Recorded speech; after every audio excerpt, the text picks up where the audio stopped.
클루지 1편. 구독해주시면 알찬 영상으로 보답하겠습니다. 좋아요를 누르시면 알고리즘의 물결을 타고 신나게 영상 제작할 힘이 납니다. 자청의 클루지 추천사. 우리는 무한한 판단과 선택을 하며 살아간다. 그렇다면 정확한 판단과 의사결정은 어떻게 해야 할까? 클루지를 이해하면 의사결정력이 좋아진다. 현재 인류의 대부분은 새로운 도전을 꺼려하는 선조들의 후예다. 과거의 필수적이었던 조심성은 현재의 발전을 가로막는 장애물이 되었다. 이처럼 과거에는 인간에게 필수적인 심리 기제였지만 현대에 와서는 우리 인생을 방해할 수도 있는 과거의 유무를 가리켜 클루지라고 한다. 하루에도 많은 판단을 할 때 이건 클루지 아닐까? 하는 습관을 반복하여 의사결정력을 높일 수 있다. 흔히 인간은 합리적인 동물이라고 말한다. 나는 평생 이것을 뒷받침할 만한 증거들을 찾아왔다. 인간은 셰익스피어의 유명한 말처럼 고귀한 이성과 무한한 능력을 지닌 존재일까? 또는 몇몇 성경학자들이 주장하듯이 신의 형상대로 만들어진 완전한 존재일까? 결론은 거의 그렇지 않다이다. 우리 인간은 체계적으로 미래를 설계할 만큼 영리한 유일한 종이다. 하지만 동시에 매우 주의 깊게 짠 계획의 순간의 만족 때문에 내팽개칠 만큼 어리석기도 하다. 그런가 하면 오늘날 목격자 증언이라는 것은 인간이 언뜻 목격한 사건이나 범죄의 구체적인 내용을 몇 년이 지난 뒤에도 정확히 기억해낼 수 있다는 터무니없는 가정에 근거하고 있다. 하지만 실제로 보통 사람들에게는 연속된 12개의 단어 목록을 30분 동안 기억하고 있는 것도 쉬운 일이 아니다. 클루지란 어떤 문제에 대한 서툴거나 세련되지 않은 해결책을 뜻한다. 이 말이 처음 대중화된 것은 1962년 잭슨 그레놀룸이라는 컴퓨터 분야의 한 선구자가 농담조로 쓴 클루지를 어떻게 설계할 것인가? 라는 논문을 통해서였다. 그는 이 논문에서 클루지를 잘 어울리지 않는 부분들이 조화롭지 않게 모여 비참한 전체를 이룬 것이라고 정의했다. 인간의 마음은 의논의 여지 없이 인상적이며 우리 주변의 어떤 대안적 장치보다도 훨씬 뛰어나다. 그러나 인간의 마음은 여전히 많은 결함을 지니고 있다. 게다가 우리는 종종 그러한 사실을 깨닫지도 못한다. 대부분의 경우에는 우리는 우리의 결함들을 그냥 받아들인다. 감정의 폭발, 그저 그런 기억력, 편견에 사로잡히는 경향 등을 우리는 우리 마음의 표준적인 능력으로 받아들인다. 바로 그렇기 때문에 우리는 마음이 클루지라는 것을 깨닫기 위해서는, 그리고 그것을 개선하기 위해서는 때때로 상자 밖에서 생각할 필요가 있다. 최선의 과학은 종종 사물이 어떻게 존재하는가를 이해하는 것보다 사물이 어떻게 달리 존재할 수도 있었을까를 이해하는 데서 출발한다. 공학자들은 대개 돈이나 시간을 절약하기 위해서 클루지를 만든다. 그렇다면 자연은 왜 클루지를 만들까? 진화는 10억 년에 걸친 일이니 어떤 불평을 늘어놓기엔 어려울 것 같기도 하다. 그러나 생명현상을 주의 깊게 살펴보면 우리는 그곳에서 무수한 클루지들을 발견하게 된다. 예를 들어 인간의 척추는 형편없는 해결책이다. 만약 4개의 기둥이 균등하게 교차 버팀목 역할을 하면서 몸무게를 분산해 지탱했다면 훨씬 더 좋았을 것이다. 단 한 개의 기둥으로 전체 몸무게를 지탱하는 척추는 엄청난 부담을 감수해야 한다. 그렇다면 결코 적절하다고 할 수 없는 해결책이 우리 몸에 들어붙은 까닭은 무엇인가? 척추가 2발 동물의 무게를 지탱할 수 있는 최선의 방법이기 때문이 아니라 그 구조가 4발 짐승의 척추에서 진화했기 때문이다. 즉 불완전하게나마 일어서는 것이 아예 일어서지 않는 것보다 우리처럼 도구를 사용하는 생물에게 더 나았기 때문이다. 진화를 통해 생긴 클루지의 또 다른 유명한 예는 남성들의 은밀한 해부학적 특징과 관련이 있다. 정소에서 요도로 이어진 정관은 쓸데없이 길다. 만약 재료를 아끼거나 또는 효율적인 전달을 고려하는 알뜰한 설계자라면 정소에서 음경까지 짧은 관으로 곧장 연결했을 것이다. 이렇게 닥치는 대로 체계가 구성된 유일한 이유는 이전에 있는 것을 기초로 그 다음 진화가 이루어지기 때문이다. 한 과학자의 말을 빌리자면 인간의 신체는 불완전한 것들로 가득하다. 콧구멍 위에 쓸모없는 돌기가 나있고 치아는 썩으며 골치 아픈 사랑니가 나오고 발은 쑤신다. 리처드 도킨스는 진화를 통해 어떤 복잡한 생물이나 기관이 하룻밤 사이에 조립될 가능성은 거의 없다고 하지만 점진적으로 완전한 상태에 이르는 것은 가능하다고 말한다. 웅대한 진화의 예가 넘쳐날 정도로 많은 것은 틀림없는 사실이다. 그러나 언제나 완벽한 것은 분명 아니다. 특히 진화가 지나는 길이 그저 한 개의 산이 아니라 산맥이라는 점을 고려할 때 불완전의 가능성은 분명히 존재한다. 결국 진화는 궁극적으로 완벽의 문제가 아니다. 진화는 최근의 노벨상 수상자 허브 사이몬이 적당히 만족하기라 부른 것, 곧 적당히 좋은 결과를 얻는 일의 문제다. 이런 결과는 경우에 따라 아름답고 세련된 것일 수도 있고 클루지일 수도 있다. 때로는 세련됨과 서투름이 말 그대로 나란히 공존하기도 한다. 다윈이 말했듯이 모든 생명은 변형된 혈통의 산물이다. 지금 존재하는 형태들은 이전 형태들의 수정판일 뿐이다. 이것을 진화의 관성이라 부르고자 한다. 뉴턴의 관성의 법칙에 따르면 정지된 물체는 계속 정지해 있으려는 경향이 있고 움직이는 물체는 계속 움직이려는 경향이 있다. 이와 비슷하게 진화는 맨 처음부터 다시 시작하기보다는 이미 있는 것에 수정을 가하면서 작업하는 경향이 있다. 진화의 관성이 생기는 까닭은 새로운 유전자가 이전 유전자들과 조화롭게 작동해야 하기 때문이며 즉각적인 방식으로 진화가 전개되기 때문이다. 한마디로 말해 진화는 종종 옛것 위에 새로운 체계를 쌓아 올리는 식으로 전개된다. 살아있는 생명체는 끊임없이 생존하고 번식해야만 하기 때문에 진화를 통해 최적의 체계를 만들어내는 것이 불가능할 때가 있다. 예컨대 인간의 중뇌는 아주 오래된 후뇌 위에 말 그대로 얹혀 있으며 이 두뇌 위에 다시 전뇌가 얹혀 있다. 이 셋 가운데 가장 오래된 후뇌는 적어도 5억 년 전부터 있었으며 호흡, 신체 균형, 경계 등 인간뿐 아니라 공룡에게도 똑같이 기묘한 기능들을 통제한다. 가장 마지막에 생긴 전뇌는 언어나 의사결정 같은 일들을 통제하는데 종종 전혀 관계없는 더 오래된 체계들에 의존한다. 이렇게 처음부터 새로 시작하는 것이 아니라 옛 체계 위에 새 체계가 얹히는 썩 아름답지 못한 과정을 엘머는 기술들의 누진적인 중첩이라고 표현했다. 그런데 이런 과정의 최종 산물은 클루지가 되기 쉽다. 진화가 마음을 지배하는 강력한 이유가 있다. 박테리아는 지구상에서 30억 년을 살아왔으며 포유동물은 3억 년을 살아왔다. 이와 달리 인간은 기껏해야 몇십만 년을 살아왔다. 나아가 언어, 복잡한 문화, 사려 깊은 사고력 등은 생긴 지가 겨우 5만 년쯤 되었을 것이다. 이것은 결함을 제거하기에 충분한 시간이 아니었지만 이전 진화의 관성이 축적되기에는 충분한 시간이었다. 클루지 1 맥락과 기억. 우리의 기억은 한편으로 대단하지만 다른 한편으로 끊임없이 우리를 실망시킨다. 기억은 왜곡되기도 하고 융합되기도 하며 그냥 맞지 않을 때도 있다. 사람들은 자기가 놓아두었다는 것을 알면서도 어디 있는지 몰라서 물건을 찾는데 매일 평균 55분을 허비한다고 한다. 한 추정치에 따르면 스카이 다이빙 사고의 약 6%가 낙하산을 펼치는 줄을 잡아당기는 것을 잊어서라고 한다. 우리의 허술한 기억력을 평범한 컴퓨터의 탄탄한 기억력과 비교해보면 우리의 기억력이 뒤죽박죽이라는 것을 알 것이다. 이미지에 대한 인간의 기억력도 나을 것이 없다. 한 연구에 따르면 사람들은 사진의 배경에서 생기는 작은 변화나 심지어 꽤 큰 변화조차 알아채지 못할 때가 많다. 더 심각한 문제는 한번 기억한 것을 고치기가 쉽지 않다는 점이다. 인간의 기억은 여러 면에서 골칫덩어리이다.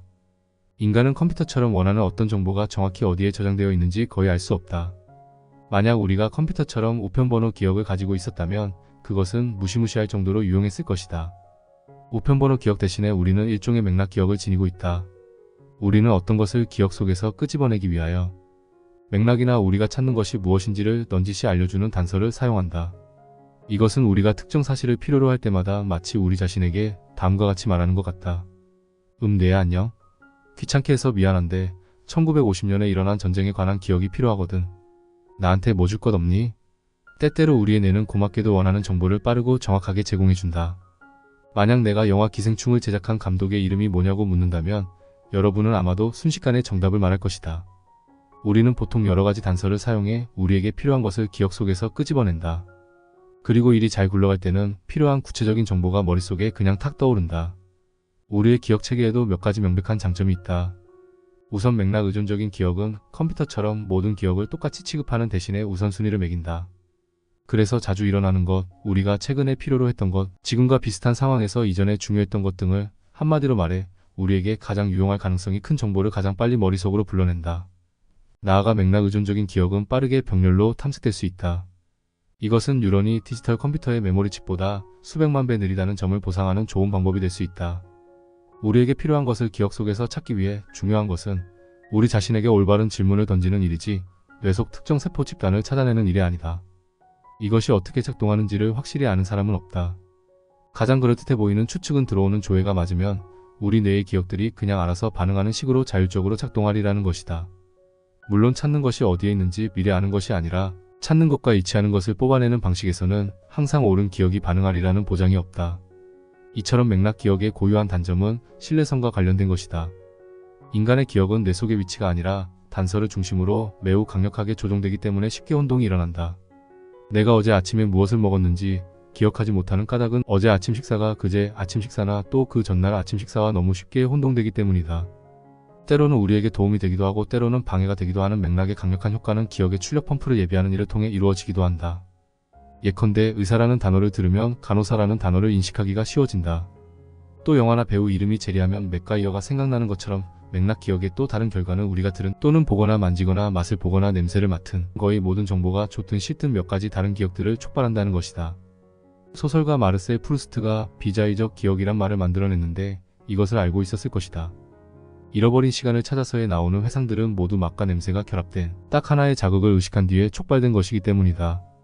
예비 효과가 실생활에 미치는 영향은 예상보다 크다. 예컨대 문화적 편견이 두드러진 상황에서 소수 집단의 행동은 예비 효과 때문에 더 악화될지 모른다. 백인과 흑인에 대한 부정적인 인종적 편견이 예비되는 경향이 있고 우울을 강화할 수도 있다. 어쩌다 우울한 기분에 빠져들면 부정적인 것들을 생각하도록 예비될 것이고 이것이 다시 우울을 강화할 것이기 때문이다. 맥락과 단서 중심으로 인간의 기억이 조직되어 있다는 사실은 또 다른 문제를 야기한다. 인간의 기억이 종종 함께 뒤섞여 버린다는 것이다. 이것은 무엇보다도 지금 배운 것이 방해가 될 수 있음을 뜻한다. 또 거꾸로 이전에 알고 있던 것이 어떤 것을 새로 배우는데 방해가 될 수 있다. 나아가 이런 방해와 간섭은 잘못된 기억이라는 더 심각한 문제를 낳을 수도 있다. 법정에서 목격자 증언은 최종 심판자의 역할을 할 만큼 중요하게 취급되었지만 이런 믿음은 거의 잘못된 것이다. 그 이유는 거짓말을 하기 때문이 아니라 그들도 맥락 중심의 기억에 의존하고 있기 때문이다. 즉 목격자 증언이 신뢰하기 어려운 까닭은 우리의 기억이 조각조각 저장되어 있기 때문이다.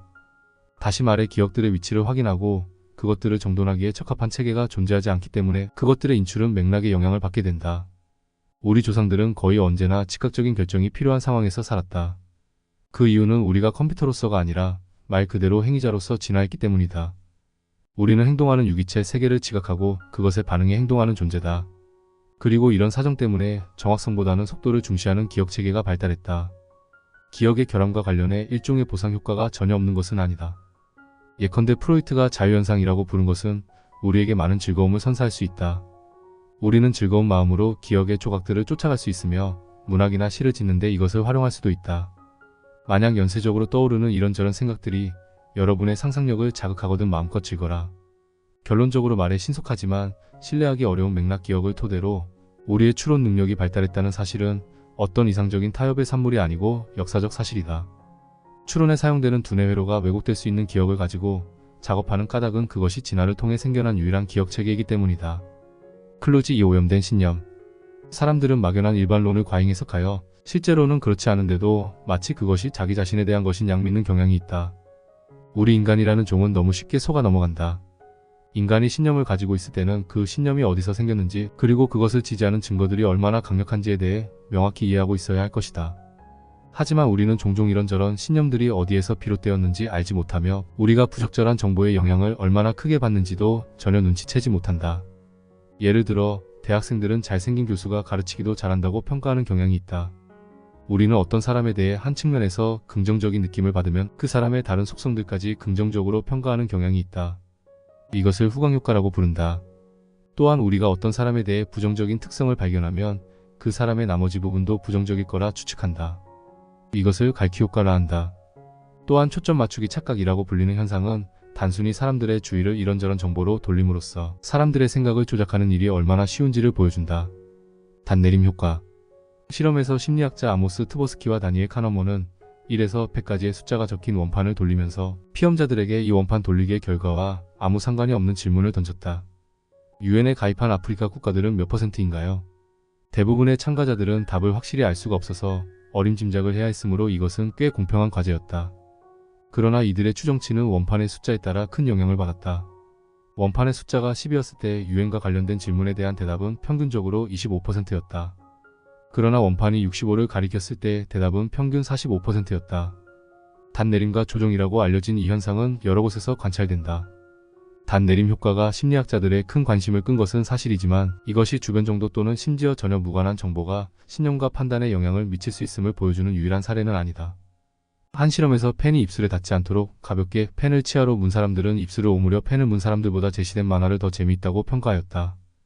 입술 모양이 미소 지을 때처럼 입가가 위로 올라가 있었기 때문이다. 확증 편향. 우리는 주제가 무엇이든 우리의 신념을 위협할 만한 것보다 우리의 신념에 더 잘 들어맞는 것에 더 주의를 기울인다. 오제이 심슨의 살인 혐의 재판에서 만약 그가 유죄라고 생각한다면 여러분들은 그의 유죄를 시사하는 증거들을 더 쉽게 기억한다. 동기에 의한 추론. 우리는 우리가 믿고 싶은 것을 우리가 믿고 싶지 않은 것보다 훨씬 더 관대하게 받아들이는 경향이 있다. 즉 믿고 싶은 것만 믿으려고 한다. 예컨대 카페인이 여성에게 더 위험하다고 주장하는 글을 읽었을 때 카페인을 많이 섭취하는 여성들은 이 기사의 결론에 더 희적이다. 신념이라고 하는 것은 우리가 아는 것 또는 안다고 생각하는 것이다. 신념에 이르는 가장 확실한 길은 무엇을 보는 것이다. 헛소문도 많이 들으면 진실이 된다. 문제는 우리가 직접 관찰하지 않은 것을 믿기 시작하면서 생긴다. 그리고 현대 세계에서 우리가 믿는 많은 것들은 직접 또는 쉽게 관찰할 수 없는 것들이다. 우리가 직접 경험하는 대신에 친구, 선생님, 대중매체 등으로부터 간접적으로 새로운 신념을 습득하는 것은 인간이 엄청나게 복잡한 문화와 과학기술을 건설하는데 핵심이 되는 능력이다. 믿다라는 단어를 사전에서 찾아보면 어떤 것이 참이라고 받아들이다 라는 정의와 특히 절대적인 증거가 없는 상황에서 어떤 것이 존재한다고 생각하다 라는 정의가 나란히 적혀 있다. 과연 신념은 우리가 참이라고 아는 것일까? 아니면 참이기를 바라는 것일까?